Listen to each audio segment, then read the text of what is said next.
ونصلي على رسوله الكريم أما بعد عن أبي بكر الصديق رضي الله تعالى عنه قال نظرت إلى أقدام المشركين ونحن في الغار وهم على رؤوسنا فقلت يا رسول الله صلى الله عليه وسلم لو أن أحدهم نظر تحت قدميه لأبصرنا فقال ما ظنك يا أبا بكر باثنين الله ثالثهما متفق علیہ۔ محترم بھائیو، ابھی آپ کے سامنے صحیح بخاری اور صحیح مسلم کی ایک حدیث پڑھی گئی ہے۔ حدیث کے راوی ابو بکر صدیق رضی اللہ تعالیٰ عنہ ہیں۔ وہ فرماتے ہیں کہ میں نے مشرکوں کے قدموں کی طرف دیکھا۔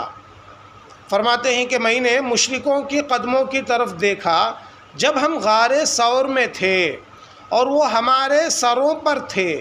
بس میں نے کہا اے اللہ کے نبی صلی اللہ علیہ وسلم، اگر ان میں سے کوئی اپنے قدموں کی طرف دیکھ لے تو یقیناً وہ ہم ہی دیکھ لے گا۔ آپ صلی اللہ علیہ وسلم نے فرمایا اے ابو بکر، ان دو کے ساتھ تمہارا کیا گمان ہے جن کا تیسرا اللہ ہو؟ یعنی ہم دو نہیں ہیں بلکہ ہمارے ساتھ ہمارا اللہ بھی ہے۔ تو یہ حدیث یہاں مکمل ہوتی ہے۔ اس حدیث کے اندر غار ثور کا واقعہ ہے، غار ثور کے واقعے کی طرف اشارہ ہے۔ آپ لوگوں کو معلوم ہے کہ اللہ کے نبی صلی اللہ علیہ وسلم اللہ کے حکم سے مکہ چھوڑ کر مدینہ جانے کے لیے نکلے تو ڈائریکٹ سیدھا مدینہ نہیں چلے گئے بلکہ 3 دن غار ثور میں رکے۔ یہ پلان کے مطابق تھا، اس لیے کہ مکہ کے جو مشرک تھے وہ اللہ کے نبی کے طاق میں لگے ہوئے تھے، اللہ کے نبی کو ختم کرنا چاہتے تھے، نعوذ باللہ۔ تو اللہ کے نبی صلی اللہ علیہ وسلم نے پورے پلان بنا کر وہاں سے نکلے۔ تو آپ صلی اللہ علیہ وسلم کا جو پلان تھا اس میں سے یہ پلان بھی تھا، ہم مکہ سے نکلیں گے تو سیدھے مدینے کو نہیں جائیں گے بلکہ غار ثور میں 3 دن کے لیے رکیں گے۔ تو جب اللہ کے نبی صلی اللہ علیہ وسلم مکہ سے نکلے تو ساتھ میں کس کو لے لیے؟ ابو بکر صدیق رضی اللہ تعالیٰ عنہ کو لے لیے۔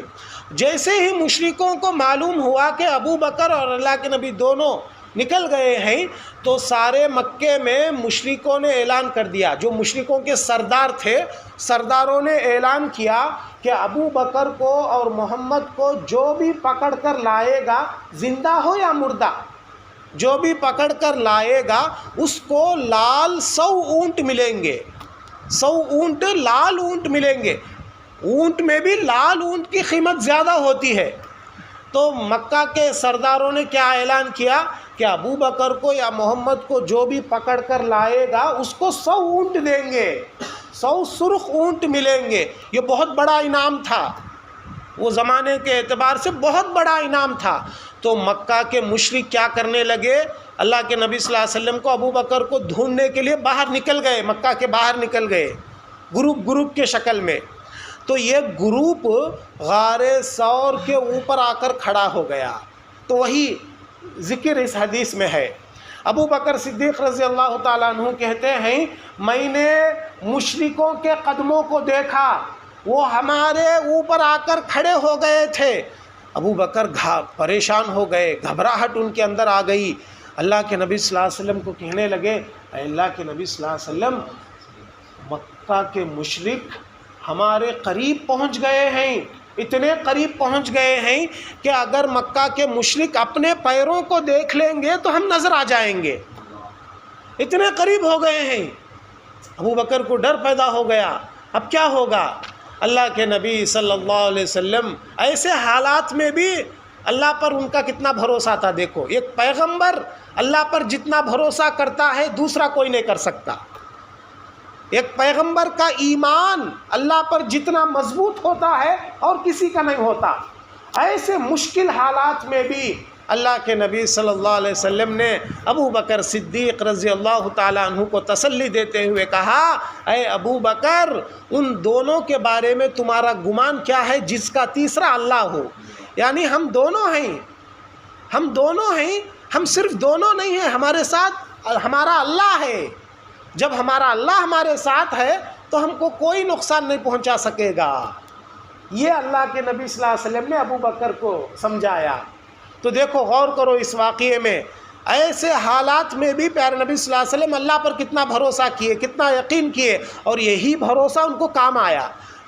اتنے قریب آ کر بھی مشرک اللہ کے نبی کو اور ابو بکر کو دیکھ نہیں سکے، واپس چلے گئے.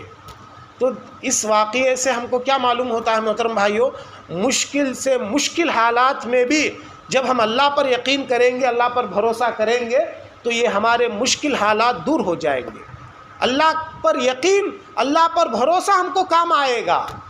تو انبیاء کے واقعات سے، پیغمبروں کے واقعات سے ہم کو یہی نصیحت ملتی ہے کہ زندگی میں کتنی بھی بڑی مشکل آ جائے، کتنا بھی بڑا چیلنج آ جائے، کتنی بھی بڑی تکلیف آ جائے، یقین اللہ پر اگر رہے گا، بھروسہ اللہ پر رہے گا، یہی یقین ہمارا کام آئے گا. اللہ سے دعا ہے اللہ مجھ کہنے والے آپ سبھی سننے والوں کو کہی سنی باتوں پر کہنے سننے سے زیادہ عمل کرنے کی توفیق عطا فرما.